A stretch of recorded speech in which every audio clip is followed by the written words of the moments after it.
Hi guys, welcome back for another episode of KilnTech Stan from Nyle again. Today we're going to talk about kiln dimensions and equipment layout if you do a stick-built kiln.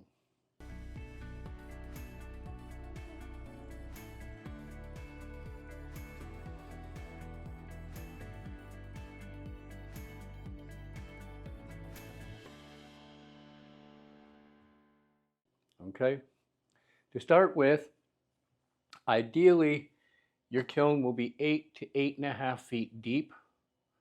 That will give you your best airflow. The chamber length will be up to you on how many board feet you want to load it for. Most commonly, people do a 20-footer. If you do a 20-footer, your fan wall will have 4 fans. The general rule is 1 fan every 5 feet. The kiln unit centered on that wall, it must be central, otherwise you'll get uneven drying, and it cannot be placed on one end or the other, as I've been asked many times. Your vents, you have your exhaust vent here, and it can be in either corner. I've just put it here for the drawing. But wherever this vent is, your intake vent has to be diagonally across the kiln on the opposite wall. That will get it working properly to go a flow across the kiln chamber. Your pack goes in the middle. From the pack to the back wall, you need a minimum of 1 foot. 18 inches is ideal, but a minimum of 1 foot.